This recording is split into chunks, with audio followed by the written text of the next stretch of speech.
Hey guys, it's Morgan. Welcome to the Death March series of videos for 2022. We are going to be going over what I do to get a bike ready for the Death March. Quick little backstory on the Death March, if you don't know. 15 years ago when I started this shop, a buddy and I decided we were going to go do a big loop in Taylor Park area with some folks from Montrose. There's a friend of mine from Gunnison, Fritz Cadlick.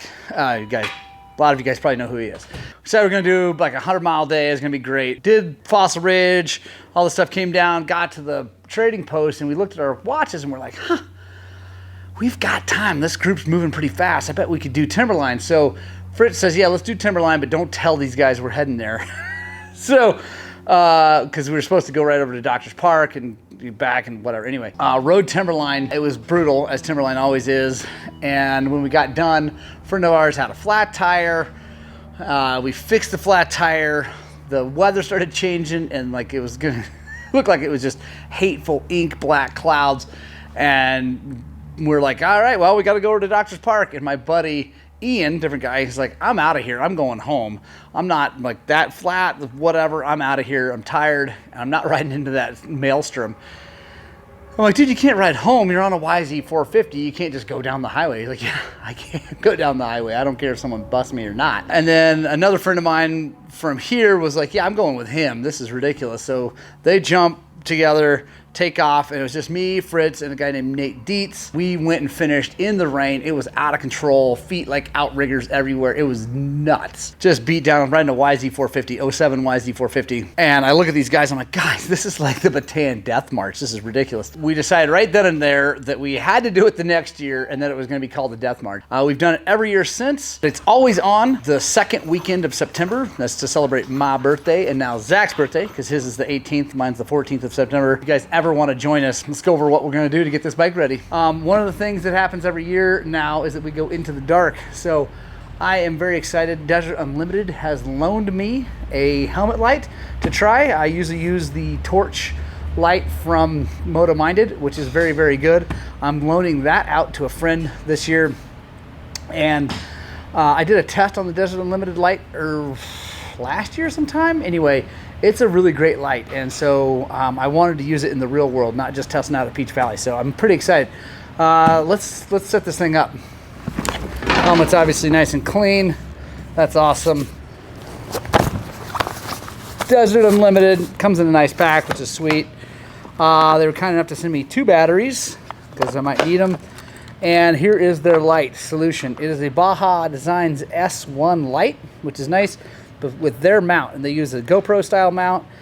And then I think this is probably Baja Designs set up here. Anyway, pretty cool. They obviously rigged their own wiring on it, got the on-off switch. Now, here's the thing. I like to run my helmet lights on the jaw.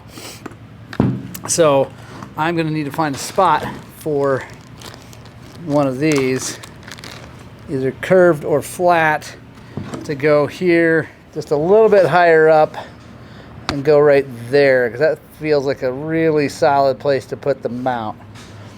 The other thing is, this is nice. It sticks out pretty far, so I can come back without worrying about having to get it past here. But I think that's going to be too close.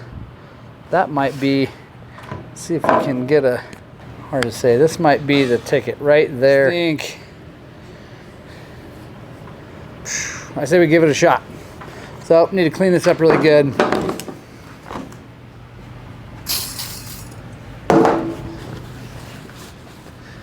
Brake clean works really good for that.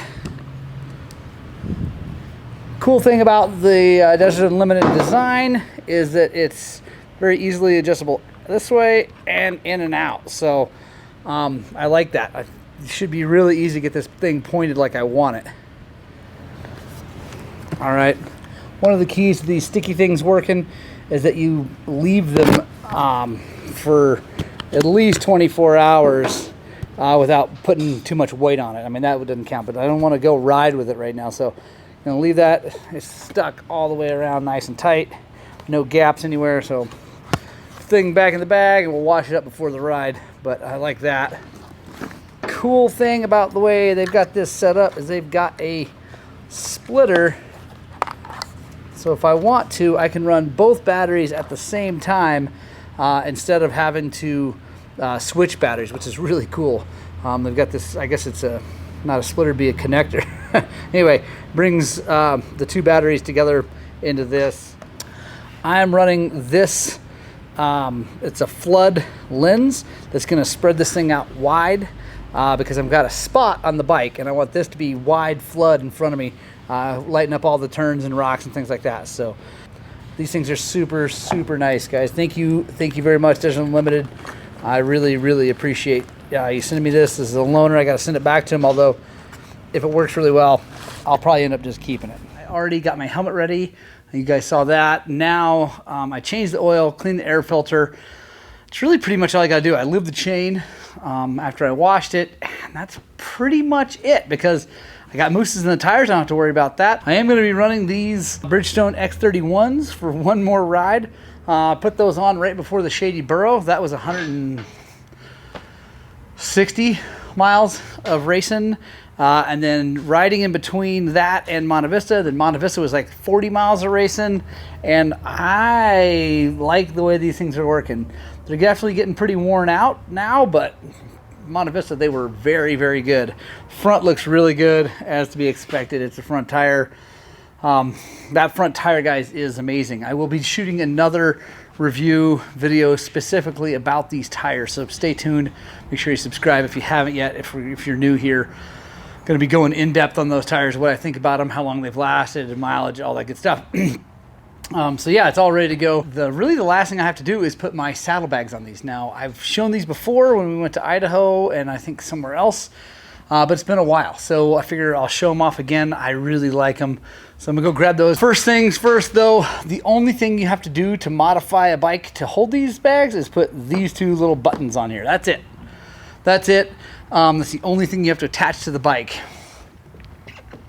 And then we've got our Kriega OS system here. We're gonna come over like that. Got these back hooks. They're the ones that go through there. I'm gonna come forward. Then you just take this loop. I'm gonna go through here, come around.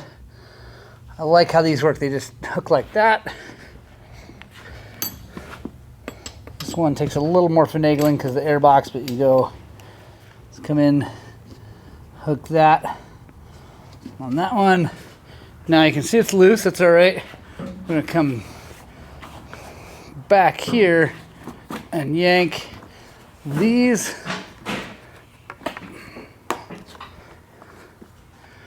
like that. And there we go, ready to rock. These are nice and tight, both sides, super tight. Now we can just load these bags that are waterproof, which I really like. This white liner is actually the waterproof part. You can pull it out and wash it if you want. And then we just cinch them down with these. I'm a big fan of these bags. They come off, they go on super easy. Yeah, they're great, really, really great. And for these big long rides like the Death March, I love having panniers on because I can put my extra fuel bottle in there. I can put jacket, food, all kinds of whatever stuff in there so that it's not on my back. So my back, my pack that I normally wear is exactly like it was. I don't have to add anything to that. I can just add it to the bike.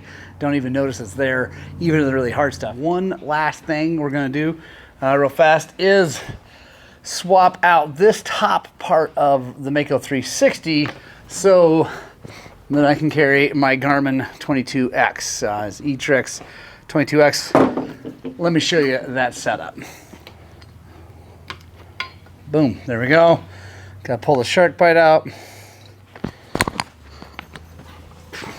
Now, put our shark bite in here. Now, normally, guys, when you're installing a Mako 360, you take this part off, put it in here, and bolt it all up that way. But because I just don't want to take it all apart, I'm just gonna leave everything like that, and we're just gonna go. I'm actually gonna take just a tiny bit of lube, put it on there. Check, man. Yeah, for sure. Have a good one. Stay. The bibs. Yeah, I I actually have the $20 Onyx or whatever it is, the paid version. Oh yeah, nice. Oh then yeah, I just sent to your phone. Then Yeah. I'll send it to you. I'll send it. Text little. Rear brake cable. There's a road bike. Oh. Yeah, heck yeah, dude. When are you heading over? I probably won't see me until the morning. Oh, down the road. I mean, you can. It's not much of a walk. No, I mean it's right there. No, wait. Gotta wiggle in here a little bit. So, fixed on my mountain bike today. Oh, there you go. Take that, I could throw that in the bank van. and then just ride up. All right, there we go. All mounted up, ready to rock and roll. Got the Death March loop into the Garmin. I really like this Garmin. I've actually just was talking to a customer about these. Guys like to put the big GPS on there because the screen's a lot better and you can see, and I totally 100% understand that. But for me, the way I ride, I'm a little bit of a loose cannon. I like to have something protected, and this 22X is super burly, super simple. No touch screen, you just have to use a little toggle guy. And then this super rad mount from Rost Off-Road from South Africa is really cool. And I had to, order that from South Africa. It only took like a week to get here, so whatever. And then this is the Mako 360 top that has the dashboard, which is super cool. It's got lots of holes, and you can, mount pretty much anything you want to mount up there. All right, guys, so we pretty much got everything good. Like I said, we're running mooses in the tires, so we don't have any issues there. Oil's changed, chains lubed, air filter's clean, suspension is relatively recently rebuilt. Nothing's leaking, coolant is full, check that, that's a big one. Radiator fan working, everything's ready to go. I got my bags on, and I think all we have left to do is go ride this thing. So if you guys are interested, make sure you subscribe, because the Death March videos will be coming out. I'm not sure how many it's gonna be. It might be 2 or 3 videos. Also, Woody from Seat Time is going to join us, so make sure you check out his channel. I'll try to make sure I remember to put a link in the description for his channel. It's called Seat Time. And yeah, I think we're ready to rock and roll. We'll see you guys out on the trail.